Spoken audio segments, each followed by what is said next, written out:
Hi this is Udayasri welcome to special focus. ఓ సాదా సీదా ఆఫీసర్ 100 కోట్లు ఎలా సంపాదించాడు? బహుళ అంతస్తుల భవనాల సాక్షిగా కుమ్మేశాడా? రియల్ ప్రాజెక్టుల్లో భాగస్వామి ఎలా అయ్యాడు? 10 ఏళ్లు ఒకే పోస్టులో జలగలా ఎందుకున్నాడు? ఉద్యోగం కోసం 50 కోట్ల రూపాయలు ఇచ్చే స్థాయికి ఎలా ఎదిగాడు? హెచ్ఎండిఏ, సిడిఎంఏ, జీహెచ్ఎంసీలో ఇంకెంతమంది బాలకృష్ణులున్నారు చూద్దాం. అవినీతి నిరోధక శాఖ ఓ భారీ తిమింగళాన్ని వలవేసి పట్టుకుంది. రైడ్ చేసిన అధికారుల కళ్లు బైర్లు కమ్మేలా మునుపెన్నడూ చూడనంత భారీ స్థాయిలో అక్రమ ఆస్తులు సంపాదించాడు ఓ అవినీతి అధికారి. అతడి లెక్కలు తేల్చేందుకు వెళ్లిన అధికారులే ఆస్తులు చూసి అవాక్కయ్యారు. ఆ రేంజ్లో ఆస్తులు కూడబెట్టడం పొలిటీషియన్లకు కూడా సాధ్యం కాదేమో. తవ్విన కొద్దీ అతడి అవినీతి భాగవతం బయటపడుతూనే ఉంది. అంతకంతకు బయటపడుతున్న ఆస్తులను చూసి నోరెళ్లబెట్టాల్సిన పరిస్థితి ఏసీబీ అధికారులది. ఆయన ఇల్లు ఒక 7 స్టార్ హోటల్, అధునాతన హంగులతో కూడిన హై అండ్ విల్లా. అది ఆయన ప్రభుత్వంలోని ఒక కీలక శాఖలో పనిచేస్తున్నాడు. హెచ్ఎండిఏలోని ప్లానింగ్ సెక్షన్ కి డైరెక్టర్గా పనిచేస్తున్నాడు. హైదరాబాద్ నగరంలో అపార్ట్మెంట్లో, హైరైజ్ బిల్డింగ్స్, హైదరాబాద్ శివారు ప్రాంతంలో వెంచర్లకు అనుమతులు ఇవ్వాల్సి ఉంటుంది. అంతేకాకుండా ప్లానింగ్ కు సంబంధించి ప్రతి ఒక్కటి కూడా ఈ డైరెక్టర్ కనుసన్నల్లోనే జరగాల్సి ఉంటుంది. రాజు తలుచుకుంటే దెబ్బలకు కరువా అనే రీతిలో ఇక్కడ ఈ అధికారి తలుచుకుంటే ఏదైనా జరుగుతుంది. ఒక అంతస్తు అనుమతి కావాలన్నా, ఇచ్చిన అనుమతులు రద్దు చేయాలన్నా అంతా అతని చేతుల్లోనే ఉంటుంది. అధికారి హోదాలో అనధికారికంగా అంతస్తులకు అనుమతులు ఇవ్వగలడు కూడా. ఫ్రీగా ఏం కాదు, ఫిక్స్డ్ రేట్. డబ్బు కాదంటే ప్రాజెక్టులో వాటా తీసుకుంటాడు. హెచ్ఎండిఏను ఒంటి చేతు నడిపించిన డైరెక్టర్ శివబాలకృష్ణపై అవినీతి నిరోధక శాఖ అధికారుల కన్ను పడింది. ఆదాయానికి మించి ఆస్తులు కలిగి ఉన్నాడు అని సమాచారం వచ్చింది. దీంతో ఏసీబీ అధికారులు గ్రౌండ్ మొత్తం ప్రిపేర్ చేశారు. ఆస్తుల చిట్టా మొత్తం తీశారు. ఏకకాలంలో 20 చోట్ల 24 గంటల పాటు సోదాలు నిర్వహించారు. ప్రతి పనికి ఒక లెక్క ఉంటుంది. ఆ లెక్కకు కావాల్సిన డబ్బు ఇవ్వాల్సి ఉంటుంది. లెక్క తప్పితే మీ పని కానట్టే. టేబుల్ కింద చేతులు పెడితేనే పనవుతుందని గతంలో అందరూ చెప్పేవారు. కానీ ఇప్పుడు టేబుల్ కింద చేతులు పెట్టవలసిన పని లేదు. నోట్ల కట్టలు ముందు పడేస్తే చాలు, ఫైల్స్ చకచకా కదిలిపోతాయి. ఏ పనికి ఎంత రేటు అనే విషయాన్ని అధికారుల అనుచరగణాన్ని అడిగితే వెంటనే చెప్పేస్తారు. అనుచరగణానికి డబ్బిస్తే క్షణాల్లో ఫైల్ మీద సంతకాలు జరిగిపోతాయి. కొండ మీద ఉన్న కోతిని సైతం తీసుకొచ్చి ఇచ్చేస్తారు. అధికారంలో ఉన్నవారు మనవాళ్లైతే ఏ పని చేసినా చెల్లుబాటు అవుతుంది. ఒకప్పుడు అధికారి ఇంట్లో లక్షల రూపాయలు దొరుకుతేనే అబ్బో అనేవాళ్లం. కానీ ఇప్పుడు ఆదాయానికి మించి ఆస్తుల కేసు నమోదు చేసిన అధికారులే విస్తుపోయే విధంగా ఆస్తులు బయటపడుతున్నాయి. దాదాపు కొన్నేళ్ల తర్వాత తెలంగాణ ఏసీబీ అధికారులు ఆదాయానికి మించి ఆస్తుల కేసును నమోదు చేశారు. గత ప్రభుత్వంలో 10 ఏళ్ల పాటు చక్రం తిప్పిన ఉన్నతాధికారి ఆస్తుల వ్యవహారంపైన ఏసీబీ కేసు నమోదు చేసి దర్యాప్తు చేపట్టింది. 24 గంటల పాటు సదరు అధికారి ఇంట్లో ఏసీబీ అధికారులు సోదాలు చేశారు. లక్షల రూపాయల నగదు లభ్యమయ్యింది. బంగారు ఆభరణాలకు లెక్కలేదు. కిలోల కొద్ది బంగారు ఆభరణాలను స్వాధీనం పరుచుకున్నారు. ఇంట్లో ఖరీదైన ఐఫోన్లు, లెక్కలేని ల్యాప్టాప్లు, ఆస్తుల పత్రాలకైతే లెక్కలేదు. ఆస్తుల పత్రాలను లెక్కించేందుకే అధికారులకు చాలా సమయం పట్టింది. హెచ్ఎండిఏ పరిధిలో దాదాపు 90 ఎకరాల భూములను కొనుగోలు చేశాడు. ఇన్ని ఆస్తులు ఎవడివంటే తనకు తెలియదని, తన బంధుమిత్రులవని సమాధానం చెబుతున్నాడు. ఇతని అవినీతి గురించి ఎంత తక్కువగా చెప్పుకుంటే అంత మంచిదని ఏసీబీ అధికారులు చెబుతున్నారు. ఎక్కడ తనిఖీ చేసినా సరే 100 కోట్ల రూపాయల అక్రమాలు వెలుగు చూస్తున్నాయి. గత 10 ఏళ్లలో రియల్ ఎస్టేట్ భూమి ఆకాశాన్ని అంటింది. సామాన్యుడికి అందుబాటులో లేకుండా పోయింది. రియల్ ఎస్టేట్ భూముల్లో అధికారులు అందిన మొత్తంలో దండుకున్నారు. అవినీతి నిరోధక శాఖ వలకు అతిపెద్ద తిమింగలం చిక్కింది. హెచ్ఎండిఏ మాజీ director, Telangana real estate regulatory authority సెక్రటరీగా ఉన్న శివబాలకృష్ణ, ఆయన బంధువుల ఇళ్లు, కార్యాలయాల్లో ఏసీబీ అధికారులు సోదాలు నిర్వహించారు. ఆదాయానికి మించి ఆస్తులు కూడబెట్టారు అని ఆరోపణలు రావడంతో 8 బృందాలుగా విడిపోయిన ఏసీబీ అధికారులు ఈ నెల 24న తెల్లవారుజామున 5 గంటల నుంచే రాష్ట్ర వ్యాప్తంగా 17 చోట్ల సోదాలు చేశారు. మణికొండలోని బాలకృష్ణ ఇంట్లో, అమీర్పేట్లోని హెచ్ఎండిఏ కార్యాలయంలో కూడా తనిఖీలు చేశారు.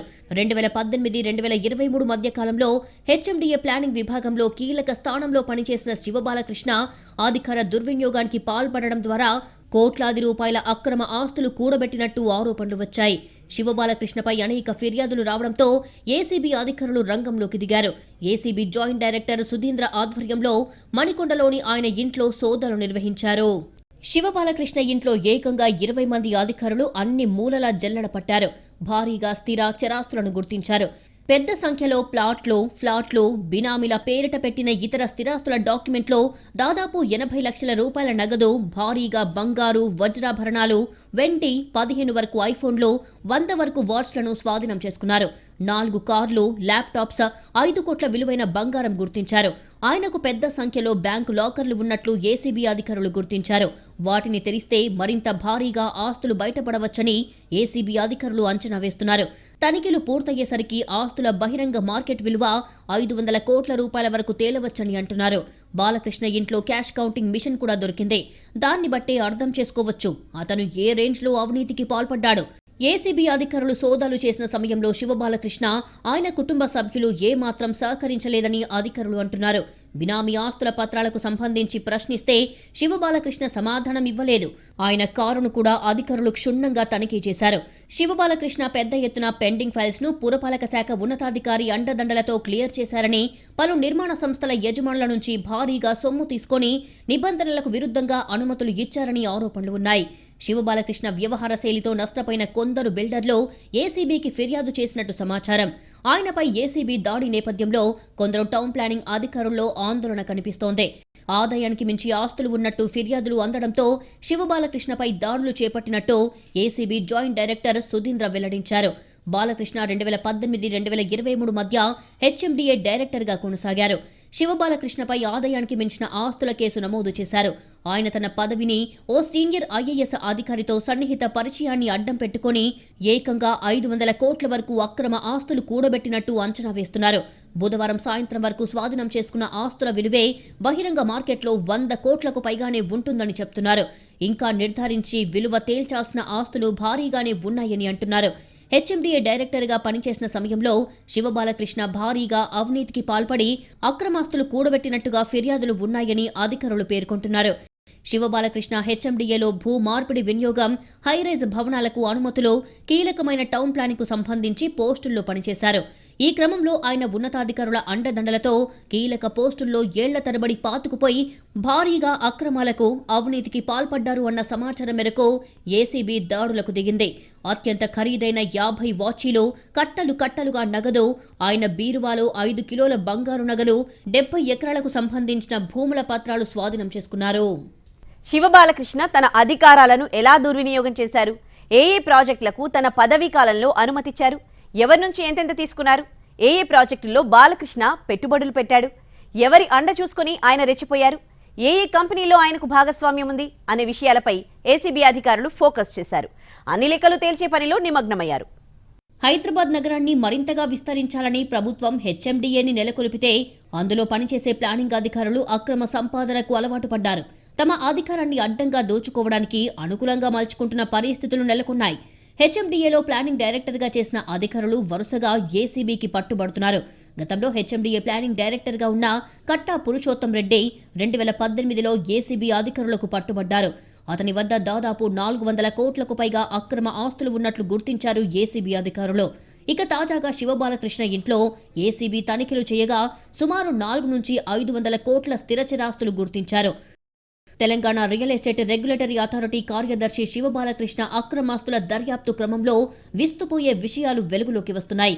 100 కోట్ల ఆస్తుల్ని కూడబెట్టుకునేందుకు బాలకృష్ణ ఎలాంటి మార్గాల్ని అనుసరించాడో తెలిసి అధికారులే కంగు తింటున్నారు. ప్రముఖ రియల్ ఎస్టేట్ సంస్థలో శివబాలకృష్ణ భారీగా పెట్టుబడులు పెట్టినట్టు ఏసీబీ దర్యాప్తులో వెల్లడైంది. అయితే రియల్ ఎస్టేట్ సంస్థలకు అనుమతులు ఇచ్చి ఆ లంచాలను పెట్టుబడుల్లోకి ఆయన మార్చుకున్నట్లు తేలింది. ఇందుకోసం హైదరాబాద్ శివారుల్లో 100ల కొద్దీ ఆయన అనుమతులు ఇచ్చినట్లు తేలింది. హెచ్ఎండిఏ రెరాలో పనిచేస్తూనే ఆయన ఈ అనుమతులు జారీ చేసినట్లు గుర్తించారు. శివబాలకృష్ణను అరెస్టు చేశారు ఏసీబీ అధికారులు. ముందుగా అతన్ని అదుపులోకి తీసుకుని బంజారాహిల్స్ పోలీస్ స్టేషన్కు తరలించి ప్రశ్నించారు. ఆయన ఏ కంపెనీలకు ఎవరెవరికి అనుమతులు ఇచ్చారో ఆరా తీశారు. ఆ తర్వాత శివబాలకృష్ణను అరెస్టు చేసినట్టు ప్రకటించారు ఏసీబీ అధికారులు. తర్వాత కోర్టులో ప్రవేశపెట్టగా ఫిబ్రవరి 8 వరకు రిమాండ్ విధించింది. మరోవైపు బంధువులు, మిత్రుల పేర్ల మీద కూడా ఎకరాల కొద్దీ ఆయన భూములు కొన్నారు. కీలకమైన డాక్యుమెంట్లని అధికారులు స్వాధీనం చేసుకున్నారు. ఇప్పటిదాకా బయటపడిన పత్రాలు, ఇతరాలను బట్టి ఆయన కూడబెట్టిన ఆస్తులు మార్కెట్ విలువ ప్రకారం 400 నుంచి 500 కోట్లు ఉండవచ్చని అధికారులు అంచనా వేస్తున్నారు. కొడకండ్లలో 17 ఎకరాలు, కల్వకుర్తిలో 26 ఎకరాలు, యాదాద్రిలో 23 ఎకరాలు, జనగామలో 24 ఎకరాలకు సంబంధించి పత్రాల్ని ఏసీబీ అధికారులు స్వాధీనం చేసుకున్నారు. మొత్తం 90 ఎకరాల భూములకు సంబంధించిన పత్రాలను అధికారులు పరిశీలిస్తున్నారు. బుధవారం జరిగిన సోదాల్లో ఒక్క పుప్పాలగూడలోని బాలకృష్ణ ఇంట్లోనే 99 లక్షలు స్వాధీనం చేసుకున్నారు. హైదరాబాద్లో ఖరీదైన విల్లాలు, ఫ్లాట్లు ఆయన వెనకేసినట్లు గుర్తించారు. శివబాలకృష్ణ ఓ సీనియర్ ఐఏఎస్ అధికారితో సన్నిహితంగా మెలిగారని, ఆయన కనుసన్నల్లోనే అవినీతికి పాల్పడినట్టు ఆరోపణలు ఉన్నాయని ప్రచారం జరుగుతోంది. సదరు ఐఏఎస్ అధికారికి ఈ అవినీతిలో భాగస్వామ్యంపైన ఆరా తీస్తున్నట్టు చెప్తున్నారు. మున్సిపల్ శాఖలోని అధికారులు సైతం సదరు సీనియర్ ఐఏఎస్ అధికారి లక్ష్యంగా దాడులు జరిగాయని చర్చించుకుంటున్నారు. శివబాలకృష్ణ భారీగా ముడుపులు తీసుకోవడమే కాక కొందరి నుంచి ఆస్తులను రిజిస్టర్ చేయించుకున్నట్లుగా ఏసీబీ అధికారులకు ఖచ్చితమైన సమాచారం లభించిందని, ఈ క్రమంలోనే దాడులు జరిగాయని అంటున్నారు. సీనియర్ ఐపీఎస్ అధికారి సివి ఆనంద్ను ఏసీబీ డైరెక్టర్ జనరల్గా నియమించాక ఈ కేసుపై ఫోకస్ పెట్టారు. గత ప్రభుత్వ హయాంలో చక్రం తిప్పిన శివబాలకృష్ణ మున్సిపల్ శాఖలో ప్లానింగ్ డైరెక్టర్గా కొనసాగుతూనే హెచ్ఎండిఏ డైరెక్టర్ పోస్టు పొందారు. మున్సిపల్ శాఖలో డైరెక్టర్ 5-6 ఏళ్లకు పైగా, హెచ్ఎండిఏలో డైరెక్టర్గా 2 విడతలుగా సుమారు 8 ఏళ్ల పాటు కొనసాగారు. సుమారు 5 ఏళ్ల పాటు ఏకకాలంలో జోడు పదవుల్లో కొనసాగారు.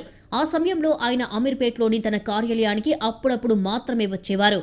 సెక్రటేరియట్ నుంచే బాధ్యతలు నిర్వర్తించేవారు.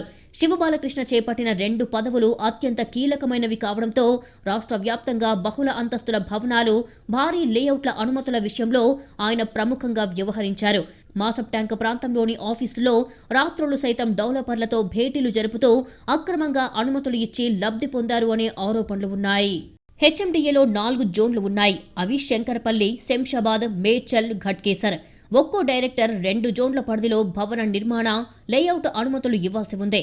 కానీ గత ప్రభుత్వ హయాంలో శివబాలకృష్ణ ఈ 4 జోన్లను తానే చూశారు. హెచ్ఎండిఏలో మరో డైరెక్టర్ ఉన్నా ఆయన్ను ఏడాది పాటు మేడ్చల్ జోన్లో కేవలం 2 మండలాలకు పరిమితం చేశారు. మిగతా హెచ్ఎండిఏ పరిధిలో అన్ని భవన నిర్మాణాలకు, లేఅవుట్లకు అనుమతుల విషయంలో ఈయననే కీలకం కావడంతో పెద్ద ఎత్తున ముడుపులు తీసుకున్నట్లు అప్పట్లోనే ఆరోపణలు వచ్చాయి. మరీ ముఖ్యంగా కోకాపేట, పుప్పాలగూడ, నార్సింగి, మణికొండ ప్రాంతాల్లో భారీగా ప్రాజెక్టుల అనుమతుల్లో పెద్ద ఎత్తున అక్రమ లావాదేవీలు జరిగినట్టు సమాచారం. 2023 అసెంబ్లీ ఎన్నికలకు ముందు గత ప్రభుత్వం ఆయన్ను రెరా సెక్రటరీగా, మెట్రో ప్లానింగ్ డైరెక్టర్గా బదిలీ చేసింది. కొత్త ప్రభుత్వంలో అనుకూలమైన పోస్టుకు ఎదురు చూస్తున్న క్రమంలోనే ఆయనపై ఏసీబీ దాడులు జరిగాయి. మాజీ మంత్రి వ్యవహారాలు చక్కబెడుతూ కోట్లకు పడగలెత్తిన విషయాన్ని గుర్తించినందునే ప్రస్తుత ప్రభుత్వం అవినీతి నిరోధక శాఖను రంగంలోకి దింపిందని లోలోపల మాట వినిపిస్తోంది. గతంలో హెచ్ఎండిఏ ప్రణాళిక విభాగం డైరెక్టర్గా ఉంటూనే మరోవైపు పురపాలక, పట్టణాభివృద్ధి విభాగంలో ఇన్ఛార్జ్ డైరెక్టర్గాను కొనసాగారు. ఈ క్రమంలో హెచ్ఎండిఏ నుంచి డాక్యుమెంట్స్ ని ఆయనే పంపించేవారు. ఎంఏయూడీలో డైరెక్టర్ హోదాలో వాటికి ఆయనే జీవోలిచ్చేవారు. రంగారెడ్డి, మేడ్చల్, మెదక్, భువనగిరి, సంగారెడ్డి సహా 7 జిల్లాల్లోని భూములకు సంబంధించిన అనుమతుల్లో అక్రమాలకు పాల్పడినట్లు ఆరోపణలు ఉన్నాయి. హెచ్ఎండిఏ పరిధి జోన్లలోని నిబంధనల్ని ఆసరాగా చేసుకుని వందల దరఖాస్తులకు ఆమోదముద్ర వేసేందుకు భారీగా వసూలు చేసినట్లు సమాచారం. ఒక్కో అంతస్తుకు 4 లక్షల రూపాయల వరకు, లేఅవుట్లలో ఒక్కో ఎకరానికి లక్షల్లో వసూలకు పాల్పడినట్లు ఆరోపణలు ఉన్నాయి. నెలకు 70 నుంచి 80 డాక్యుమెంట్స్ ని క్లియర్ చేస్తూ ఆస్తుల్ని పోగేశారని బాలకృష్ణపై అభియోగాలు ఉన్నాయి. కట్టలు డబ్బులు, కిలోల కొద్దీ బంగారం, దుకాణాల్లో ఉన్నట్టుగా రకరకాల ఖరీదైన వాచీలు, ఐఫోన్లు, ల్యాప్టాప్లు, ఇవన్నీ కాకుండా కోట్ల విలువ చేసే భూములు, భవనాలకు సంబంధించిన పత్రాలు వింటుంటేనే కళ్ళు బయర్లు కమ్ముతున్నాయి. ఇవన్నీ రెరా సెక్రటరీ శివబాలకృష్ణ ఇంట్లో దొరికిన సొత్తు. అతనొక్కడే ఇంతలా సంపాదిస్తే రెరా, హెచ్ఎండిఏల్లోని ఇతర అధికారులు ఎంత పోగేసుంటారు? ఇప్పుడు ఏసీబీ దాడులతో వారికి కూడా భయం పట్టుకుంది. ఆల్రెడీ ముందు జాగ్రత్త చర్యలు కూడా మొదలు పెట్టేశారు. హెచ్ఎండిఏ టౌన్ ప్లానింగ్ విభాగంలో అవినీతి అధికారుల వ్యవహారం కలకలం రేపుతోంది. బిల్డింగ్ నిర్మాణ అనుమతులు జారీ చేయడంలో కీలక హోదాల్లో పనిచేసిన అధికారులు కోట్లల్లో అక్రమాస్తులు కూడబెట్టినట్లు తెలుస్తోంది. తమకున్న పలుకుబడిని ఉపయోగించుకొని పోస్టింగ్లు పొందడం, ఆ తర్వాత అక్రమ నిర్మాణాలకు అండగా నిలవడం, నిర్మాణ అనుమతుల్లోనూ భారీగా దండుకోవడం హెచ్ఎండిఏలోని టౌన్ ప్లానింగ్ విభాగం అధికారులకు అలవాటుగా మారిపోయింది. హెచ్ఎండిఏలో ఏసీబీ రైడ్ జరిగిన ప్రతి సందర్భంలోనూ వందల కోట్లు పట్టుబడడం సాధారణమైపోయింది. ఇప్పుడు శివబాలకృష్ణ వంతు వచ్చిందంతే. తెలంగాణలో స్థిరాస్తి నియంత్రణకు రియల్ ఎస్టేట్ రెగ్యులేటరీ అథారిటీని ఏర్పాటు చేసింది ప్రభుత్వం. ఇది 2017 ఆగస్టులో అమల్లోకి వచ్చింది. అదే ఏడాది జనవరి 1 తర్వాత అనుమతి పొందిన నివాస, వాణిజ్య సముదాయాలు, లేఅవుట్లన్నీ రెరా పరిధిలోకి వస్తాయని తేల్చి చెప్పింది. Urban development authority, directorate of town and country planning, municipal corporations, municipality, panchayat, Telangana state industrial infrastructure corporation నుంచి అనుమతి పొందిన నివాస, వాణిజ్య సముదాయాలు, ఓపెన్ ప్లాట్లు రెరా పరిధిలోకి వస్తాయి. భవన నిర్మాణ అనుమతులు పొందేటప్పుడే నిర్మాణ గడువు, ప్రతి 3 నెలలకోసారి నిర్మాణ పరిస్థితి, ఖాళీగా ఉన్న ఫ్లాట్ల సంఖ్య వంటి వివరాలన్నీ వెబ్సైట్లో అప్లోడ్ చేయాలి. దీంతో కొనుగోలు సమయంలోనే కస్టమర్లు, ప్రాజెక్టు వ్యయం, డెవలపర్ చరిత్ర వంటివన్నీ తెలుసుకోవచ్చు. 5 ఏళ్ల గ్యారంటీ నిబంధనను కేవలం స్ట్రక్చరల్ లోపాలకు పరిమితం చేశారు. ఇతరత్ర ఉత్పత్తులకు వార్షిక నిర్వహణ ఒప్పందం తీసుకోవాల్సిన బాధ్యత అపార్ట్మెంట్ సంఘానిదే. స్థిరాస్తి నియంత్రణ, అభివృద్ధి కోసం రెరాను తీసుకొచ్చారు. దాని కార్యదర్శి హోదాలో పనిచేస్తున్న శివబాలకృష్ణ తన అధికారాన్ని అడ్డం పెట్టుకుని అడ్డంగా దోచుకున్నాడు. రెరాలోకి వచ్చిన తర్వాత బాలకృష్ణ దోపిడీ మొదలు కాలేదు. అంతకు ముందే హెచ్ఎండిఏ డైరెక్టర్గా పనిచేసిన టైంలోనే నగరంలోని ఖరీదైన ప్రాంతాల్లో భారీ సంఖ్యలో హైరైజ్ బిల్డింగ్లకు అనుమతులు ఇచ్చి కోట్లు దండుకున్నట్లు తెలుస్తోంది. నిబంధనలకు విరుద్ధంగా ఉన్న భవనాలకు పర్మిషన్లు ఇవ్వడం కోసం నగదుతో పాటు భూములను కూడా రాయించుకున్నట్టు సమాచారం. ఆయన సంతకం లేకుంటే నాలా కన్వర్షన్స్, రెసిడెన్షియల్ ఏరియా నుంచి కమర్షియల్ గా మార్చడం సాధ్యం కాదని, ఇందుకోసం ఆయన భారీగానే అవినీతికి పాల్పడినట్టు తెలుస్తోంది. అయితే ఆ అవినీతిలో చాలా మంది టీపీఓలు బాలకృష్ణతో లావాదేవీలు జరిపినట్టు తెలుస్తోంది. దీంతో ఏసీబీ అధికారులు వారిపై కూడా దృష్టి సారించే పనిలో పడినట్టు సమాచారం. ఇప్పటికే బాలకృష్ణతో సంబంధాలు ఉన్న MAUD, HMDA, CDMA, DTCP, GHMC అధికారులు కొందరు ఫోన్లు స్విచ్ ఆఫ్ చేసుకుని ముందు జాగ్రత్త చర్యల్లో నిమగ్నమైనట్లు తెలుస్తోంది. కీలక డాక్యుమెంట్లను దాచేందుకు ప్రయత్నాలు కూడా చేస్తున్నారట. మరి ఏం జరగనుందో, ఎవరెవరు బయటికి వస్తారో, ఇదంతా చివరికి ఎవరి మెడకు చుట్టుకోనుందన్నది ఇప్పుడు సర్వత్రా ఆసక్తికర చర్చగా మారింది. హైదరాబాద్ మెట్రోపాలిటన్ డెవలప్మెంట్ అథారిటీ మాజీ డైరెక్టర్ బాలకృష్ణపై అవినీతి నిరోధక శాఖ చేసిన దాడులతో ప్లానింగ్ విభాగంలో గుబులు రేపుతోంది. భారీ ఎత్తున అక్రమ ఆస్తులను అవినీతి నిరోధక శాఖ గుర్తించినట్లు తెలుస్తోంది. 24 గంటల పాటు తనిఖీలు కొనసాగాయి. హెచ్ఎండిఏ ప్లానింగ్ విభాగంలో డైరెక్టర్తో పాటు పురపాలక, పట్టణాభివృద్ధి శాఖలో డైరెక్టర్ బాధ్యతలు చేపట్టిన సమయంలో ఆయనపై ఆరోపణల నేపథ్యంలో తాజాగా ఏసీబీ దాడులు ప్రకంపనలు సృష్టిస్తున్నాయి. ప్రస్తుతం రెరా సెక్రటరీతో పాటు మెట్రో జీఎంగా బాధ్యతలు నిర్వహిస్తున్నారు. ఆయనపై ఏసీబీ దాడుల దృష్ట్యా ఎక్కడ తమ బండారం కూడా బయట పడుతుందోనని హెచ్ఎండిఏ ప్రణాళిక విభాగంలో కొందరు భయపడుతున్నారు. 10 ఏళ్లుగా హెచ్ఎండిఏ పరిధిలో వేల కోట్ల విలువైన భూములకు సంబంధించి లేఅవుట్లు, భవనాలకు అనుమతులు జారీ చేశారు. భూమార్పిడి ఫైళ్లు భారీ ఎత్తున చేపట్టారు. ఈ వ్యవహారాల్లో భారీ ఎత్తున అక్రమాలు జరిగినట్లు తెలుస్తోంది. హెచ్ఎండిఏ ప్రణాళిక విభాగంపై చాలా కాలంగా ఆరోపణలు ఉన్నాయి. కొందరు ఏజెంట్లే ఉదయం 11 గంటల నుంచి 7 గంటల వరకు కార్యాలయంలో దందా నడిపిస్తున్నట్లు విమర్శలు ఉన్నాయి. కొందరు ఏపీఓలు, పీఓలు, సిబ్బంది, ఏజెంట్లను నియమించుకొని వసూళ్లకు పాల్పడుతున్నారు. 7 జిల్లాలు, 7,200 చదరపు కిలోమీటర్ల పరిధిలో హెచ్ఎండిఏ విస్తరించింది. ఈ పరిధిలో లేఅవుట్లు వేయాలంటే హెచ్ఎండిఏ అనుమతులు తీసుకోవాల్సిందే. ఇందులో ప్రణాళిక విభాగమే కీలకం. దీంతో ఇక్కడ అధికారులు, సిబ్బంది పంట పండుతోంది. టీఎస్బీ పాస్ ద్వారా దరఖాస్తు చేసుకుంటే చాలు, అన్ని సేవలు ఆన్లైన్లోనే పొందవచ్చని చెప్పడమే తప్ప ఒక్కటి చెయ్యడం లేదు. కొర్రీలు పెట్టి వినియోగదారులను ఆఫీసులకు రప్పించుకొని రేట్లు మాట్లాడుకున్నాకే పనులు చేస్తున్నారు. గతంలో పనిచేసిన కీలక అధికారిపై తాజాగా ఏసీబీ దృష్టి సారించడంతో కొందరు అధికారులు, సిబ్బందికి చెమటలు పడుతున్నాయి. నాటి దస్త్రాలు బయటికి తీస్తే తమ చరిత్ర కూడా బయటపడుతుందని ఆందోళన చెందుతున్నారు. ఎన్నికల కోడ్ వచ్చే ముందు 2 రోజుల్లోనే 70 భారీ ఎత్తున భూ వినియోగ మార్పిడులు జరిగాయి. అంతకు ముందు కూడా భారీగా ఈ ప్రక్రియ కొనసాగింది. 100 కోట్ల భూములు చేతులు మారాయని ఆరోపణలు ఉన్నాయి. వట్టినాగులపల్లిలో 100 ఎకరాల భూములు కన్జర్వేషన్ జోన్ నుంచి బహుళ అంతస్తుల జోన్కు మార్చేశారు. గతంలో ఈ శాఖలో పనిచేసిన కీలకాధికారి కనుసన్నల్లో ఇదంతా సాగింది. చిన్న లొసుగులను అడ్డు పెట్టుకుని భూమార్పిడితో ఉస్మాన్ సాగర్ను నిర్వీర్యం చేసే పనులు జోరుగా నడిచాయి. ఈ నేపథ్యంలో ఒక్కసారిగా హెచ్ఎండిఏ మాజీ డైరెక్టర్పై ఏసీబీ దాడులు సంచలనంగా మారాయి. మిగతా అధికారులపైన ఏసీబీ ఫోకస్ చేసిందని ఇన్సైడ్ టాక్. త్వరలోనే మిగతా వారి బాగోతం కూడా బయటపడుతుందని చెబుతున్నారు. ఇది ఇవాల్టి ఫోకస్. నమస్తే.